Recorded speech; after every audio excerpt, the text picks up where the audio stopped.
Estamos en la sesión 4 de depresión. Esta ya es la penúltima, la siguiente ya sería la última. Y la sesión 4 principalmente va a estar enfocada a la evidencia bíblica que podemos encontrar, que habla sobre la depresión. Como ya te lo había explicado antes, o ya te había dicho antes, la Biblia realmente nunca habla de la depresión como un tema explícito. O sea, no hay un tema específico, o no hay una sección que te diga el cristiano y, no sé, los sentimientos malos o algo por el estilo. Pero hay mucha evidencia de que la depresión realmente sí es algo que no solo existía ya desde tiempos atrás y que es algo que la gente conocía, aunque no como depresión, pero también que es algo que personajes bíblicos padecían a cierto grado, de ciertas formas diferentes. Entonces, hay más que suficiente información, no nada más para especular, de muchos individuos que padecían de desórdenes mentales o que padecieron de episodios depresivos que fueron detonados por periodos de alto estrés a través de su vida, de su ministerio, de sus travesías. Sí, ahora sí que varía. La Biblia expresa empatía por aquellos oprimidos por lo que ocurre dentro de sus cerebros y aún así mantiene la contabilidad que cada uno carga por el pecado y la necesidad de ser una nueva criatura en Cristo. La próxima sesión nos vamos a enfocar en esa parte de qué debo de hacer yo y, como por así decirlo, encontrar el balance. Creo que ya les había expuesto en previas de algunas cosas que la depresión no es.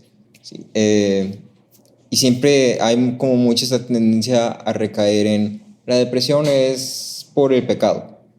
La depresión es porque estás enojado con alguien y no has perdonado. La depresión es porque no has dejado ir el pasado. O cosas así similares a esta. Y entonces hay que encontrar un balance. No podemos descartar por completo, pero no podemos afirmar por completo. Pero eso es para la próxima sesión. Entonces, me gustaría primero empezar con la evidencia que podemos encontrar en el Antiguo Testamento y en el Nuevo Testamento. En Deuteronomio, hoy vamos a leer mucho, por cierto, entonces para que tengan ahí sus Biblias preparados.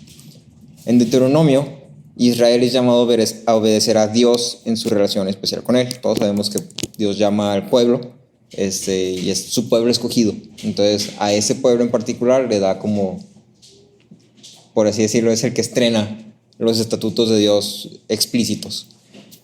La gente les da una serie de mandamientos con bendiciones y maldiciones. Una de esas maldiciones es la que podemos encontrar en Deuteronomio 28, si me ayudan a leerlo.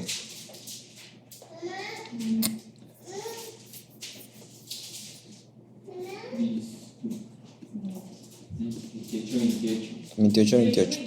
Pide un deseo. Sí. 28. Jehová te herirá con locura, ceguera y turbación de espíritu. Ajá. Y específicamente esa palabra que usa, locura, me gustaría que lo tuvieras como en mente. Después en el 28:34, ahí abajito, otra vez hace como uso de esa palabra. Si lo puedes leer también. Y te volverás loco por lo que verán tus ojos. Ajá. Y entonces, esta palabra es interesante porque no es nada más como un loco de, te vas a volver acá. Está hablando literalmente que va a haber algo zafado, por así decirlo. Sí, o sea, va a haber algo que esté manifestando falta de serenidad mental, por ponerlo de una forma técnica que se escuche bien. Básicamente va a haber algo anormal. ¿Sí? La indicativa no es que Dios los va a castigar con esto. La indicativa es que la vida de Israel se iba a ver afectada si Dios retira su mano de bendición de su pueblo. Las maldiciones que puedes ver en Deuteronomio 28 son castigos nacionales, por así decirlo. O sea, son castigos que están siendo dirigidos a todo el pueblo por desobediencia de todo el pueblo. Nunca hace énfasis en que la locura que está aquí prometiendo es problema del pecado personal. Nunca dice, y si tú, fulanito, específicamente pecas, entonces va a pasar esto, sino que está diciendo, si el pueblo se desvía, y cuando habla de tú está hablando al pueblo, no está hablando a un individuo. Entonces está diciendo, la consecuencia de esto es esto, pero nunca está haciendo como un énfasis en decir, tu pecado personal te va a llevar a esto, ¿sí? En el Antiguo, diferentes conjugaciones del verbo locura pueden ser encontrados en la Biblia. Generalmente hacen referencia a lo que nosotros hoy en día describimos y nombramos como depresión, ansiedad, humores inconstantes, etc. ¿Sí? Entonces, cuando veas el verbo o la palabra locura, generalmente es interesante si buscas su significado original o su traducción original más bien, y te vas a dar cuenta que muchas veces está haciendo referencia no a un estado de locura donde la persona literalmente está loca, sino que es un estado donde la persona no está pensando bien. Está perturbado. Sí, supongo que perturbado es una buena palabra. En el Antiguo Testamento tenemos como ejemplo también, como ya lo había mencionado, a David cuando huía de Saúl. En 1 Samuel 21:13.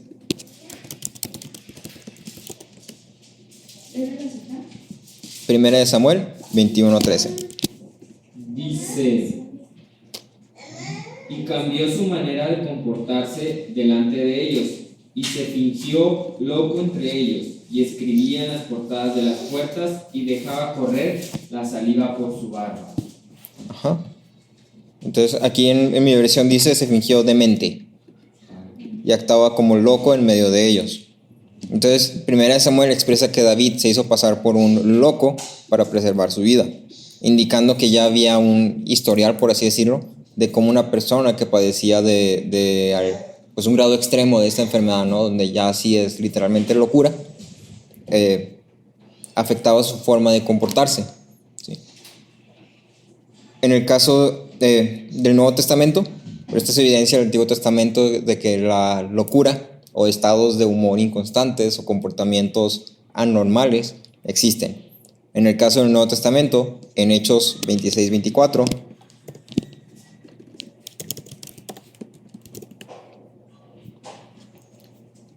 ¿Cuál? Hechos 26-24. Mientras Pablo decía esto en su defensa, Festo dijo a gran voz, Pablo, estás loco, tu mucho saber te está haciendo perder la cabeza. Ajá. Entonces Festo estaba diciendo y estaba considerando que Pablo, mientras estaba predicando el evangelio, estaba murmurando como un loco. Sí, o sea, este hombre estaba deschavetado. Funciona, pero hay algo mal en él. Tiene un tipo de obsesión, está obsesionado con esto. Sí, Festo pensaba que tantos años de estudio volvieron a Pablo una persona totalmente obsesionada y, o sea, estaba pues, loco, ¿sí? Estaba delirando. Y algo interesante es que el término que Festo utiliza para describir a Pablo, aquí el que dice estás loco, la raíz de la palabra es manian, que es raíz de la palabra manía, que es lo que utilizamos nosotros hoy para describir un desorden de humor, ¿sí? El desorden de humor bipolar que habíamos visto ya en sesiones pasadas. Sí, entonces aquí literalmente Festo está utilizando una palabra que tú y yo podemos reconocer y está hablando de un estado mental que es anormal, ¿sí? Está fuera de lo que es el estándar o el cómo debe un hombre realmente estar, si está en su sano juicio. Pablo responde diciendo que él está hablando palabras cuerdas, como otra vez haciendo este contraste de no estoy mal, o sea, no estoy fuera de mis casillas, no estoy padeciendo ningún tipo de desorden, ¿sí? Estoy hablando, sé lo que estoy diciendo, sé lo que estoy hablando y lo estoy hablando de una forma serena. Y la conclusión termina siendo que había una distinción ya existente entre personas que estaban en un estado de mente sana y una mente deambulante, ¿sí? O sea, ya ahí puedes ver también una diferencia, tanto Antiguo Testamento como Nuevo Testamento. En términos de expresar sufrimiento mental, los salmos tratan la depresión de una forma más realista y explícita que muchos libros que puedas tú encontrar hoy, ya sean libros cristianos o libros seculares de psicología. David y otros tantos salmistas, de los que escribieron los salmos, constantemente se hallaban en un estado de depresión profunda por razones variadas, y sin embargo en ningún momento esto es confesado como un pecado. Si tú has leído los salmos y has prestado atención, en ningún momento se confiesa como un pecado el sentimiento de depresión o un estado de ánimo bajo de los salmistas. Más bien, este sentimiento o este estado de ánimo era parte de la relación y la forma en la que interactuaban con Dios. Si tú vas a cualquier salmo de David, pues donde estaba acá triste, vamos a decir, o deprimido, tú te vas a dar cuenta que David no era para nada tímido en expresar: me siento desolado, me siento perdido. Hace no sé cuántos domingos leíamos siento que mis pies están al borde de la muerte. Sí, o sea, estoy a nada de morirme. Ese era el sentimiento de David. Y él no estaba avergonzado de ese sentimiento, sino que más bien era: este es mi sentir y te lo estoy confesando. O sea, te estoy expresando este sentir. La depresión no es un pecado y no es algo que deba apartarnos de Dios. Es algo que debería hacernos aferrarnos más fuertemente a Él y a su palabra. ¿Sí? Entonces, como ya lo habíamos visto, David se relacionaba con Dios en el contexto de su depresión. ¿Sí? Ya sea que era depresión pues, de toda su vida o episodios depresivos que pudo haber tenido por las situaciones que estaba viviendo, que eran duras, que le estaban pesando, que lo estaban llevando a ese extremo. Si me ayudan a buscar Proverbios 18:14 y 17:22.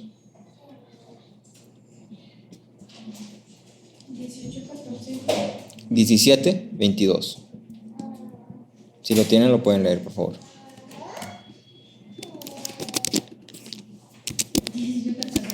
El espíritu del hombre puede soportar su enfermedad, pero el espíritu quebrantado, ¿quién lo puede sobrellevar?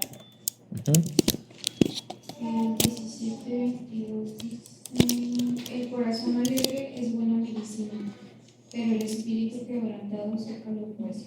Ajá. Y entonces me gustan estos dos versículos porque lo que te está... Puedes ver dos cosas aquí. Primero que nada, usa esta expresión en los dos versículos: espíritu quebrantado. Y segundo, lo contrasta en el 18, primero, con el espíritu del hombre puede soportar su enfermedad, haciendo como este contraste con el cuerpo, ¿sí? El físico, literalmente. Si la enfermedad está hablando de algo que es físico, o sea, una gripe, no sé, me sentí mal, me dio COVID, lo que tú quieras. Pero lo dice: pero el espíritu quebrantado, ¿quién lo puede sobrellevar? Y luego en el 17 te dice: el corazón alegre es buena medicina. Ahora haciendo más bien un tipo de paralelismo o conexión, en decir, un buen estado de ánimo te lleva a sentirte bien. ¿Sí? Por eso lo llaman medicina, o sea, es algo que te va a hacer mejorar, ¿sí? Te va a poner en un estado mejor. Pero el espíritu quebrantado seca los huesos, o sea, te tumba. La palabra espíritu en este contexto es utilizada para referirse al interior del hombre. El versículo hace una comparación entre el cuerpo físico y lo que conforma la conciencia del hombre, o sea, sus pensamientos, emociones, afectos. Ahora sí que todo lo que abarca esta parte que llamaríamos la parte abstracta del hombre. ¿Sí? O sea, eso que no podemos ver, eso que no podemos exactamente describir, pero sabemos que ahí está. ¿Sí? Entonces, cuando vemos espíritu en esos dos versículos, está hablando de eso, que es justamente eso lo que la depresión y enfermedades como esta principalmente afectan. Y como consecuencia, también afecta nuestra parte física. Por eso veíamos que había tantos síntomas físicos o fisiológicos, pero que todo era a raíz de un malestar que llamaríamos mental. Un claro ejemplo de esto, aunque a lo mejor un poquito crudo, son los tratamientos dados a las personas ancianas cuyos cónyuges han fallecido recientemente.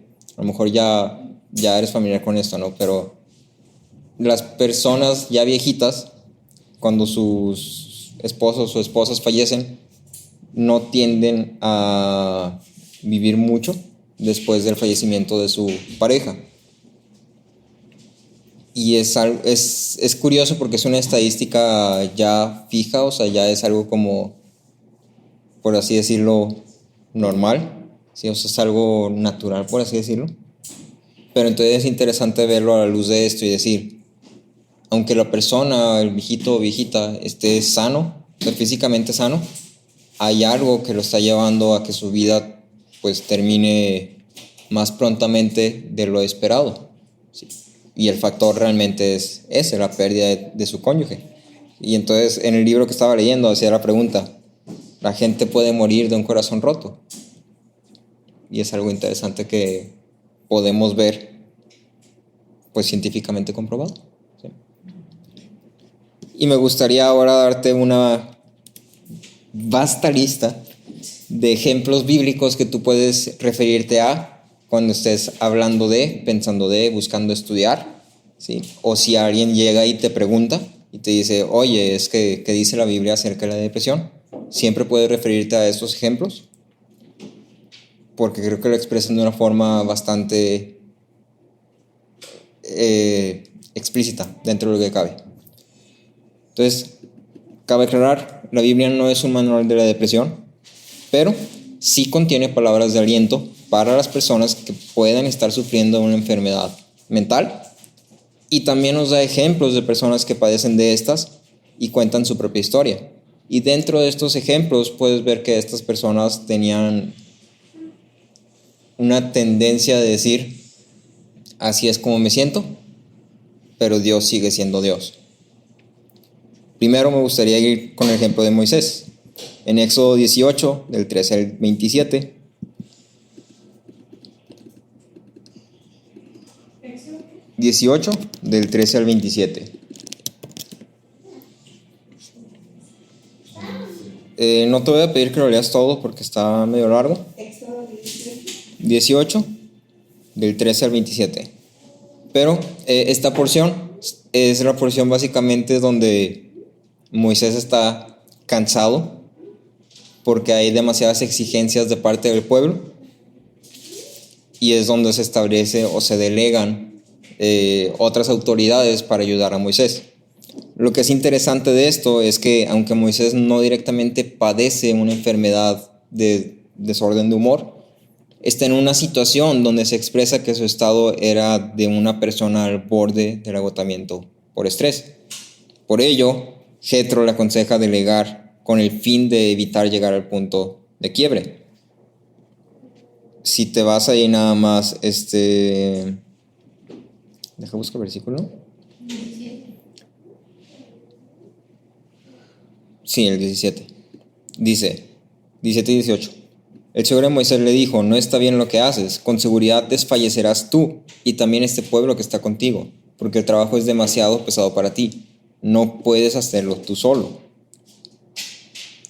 Y luego si nos vamos a Números 11, del 10 al 15, Números 11, del 10 al 15. Números 11, del 10 al 15.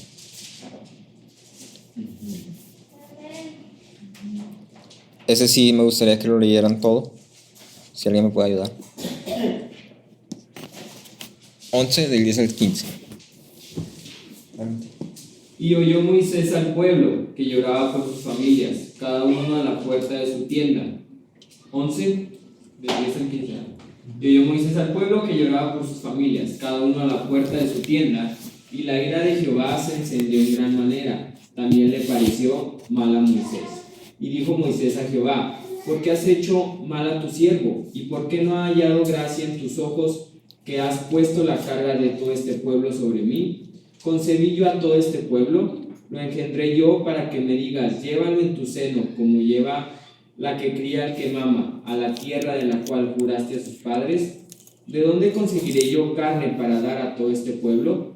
Porque lloran a mí, diciendo, danos carne que comamos. No puedo yo solo soportar a todo este pueblo, que me es pesado en demasía. Y si así lo haces tú conmigo, yo te ruego que me des muerte, si he hallado gracia en tus ojos y que yo no vea mi mal. Gracias. Entonces, esta porción presenta a Moisés como alguien en un estado de ánimo severamente pues deprimido. Aquí sí podemos usar la palabra deprimido. Y está haciendo una combinación entre súplica y queja con respecto al pueblo y la carga que están poniendo sobre él. Moisés ruega a Dios por ayuda para servir y dirigir, y si esta ayuda no llega, lo otro que ruega es muerte. Sí, o sea, es como estoy en el punto donde ya estoy tan cansado que si no se soluciona, prefiero estar muerto. Y creo que ese punto a lo mejor sí lo puedes conectar un poquito más a esto de la depresión, ¿no? Creo que hemos visto, conocido o nos han platicado de personas que han estado en este punto, en este mismo punto. Si no llega la solución o si no hay una solución o una mejora, prefiero morir. Lo que vemos, la respuesta a esto, no es de un Dios que reprende a su siervo por falta de fe o por su flaqueza. Vemos a un Dios compasivo que entiende la carga de un hombre con límites, con emociones y con un cuerpo que ha sido corrupto y debilitado. Y vemos que Dios entiende que esta persona está padeciendo de algo que está siendo pesado para él. ¿Sí? La respuesta de Dios es el consejo hablado por Jetro. Dios no dejó a Moisés tirado, sino que lo levanta y lo fortalece. Entonces Moisés nos da un ejemplo respecto al liderazgo y otras tantas cosas más. Debemos de ser capaces y aprender a depender de otros para sobrellevar cargas que nos estén pesando, especialmente si estamos en un puesto de liderazgo. Es por ello que somos un cuerpo. Por ello hacemos tanto énfasis en la iglesia. Toda depende pues de ella misma, unos de otros, y debemos de aprender a depender unos de otros. Otro ejemplo que te puedo dar es Job, el más obvio de todos. Job es probablemente el caso más explícito de personaje bíblico que padecía depresión. Existen incluso ciertos síntomas que indican que la depresión era del tipo endógena o genética.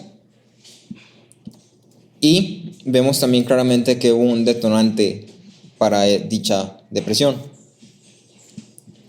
Entonces, aquí sí vas a leer un chorro, pero vamos uno por síntoma, ¿no? El primer síntoma que podemos ver es angustia y miseria.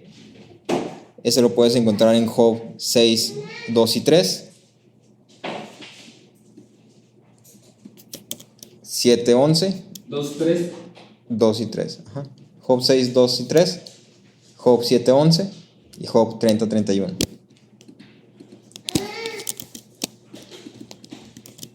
Job 6, 2 y 3.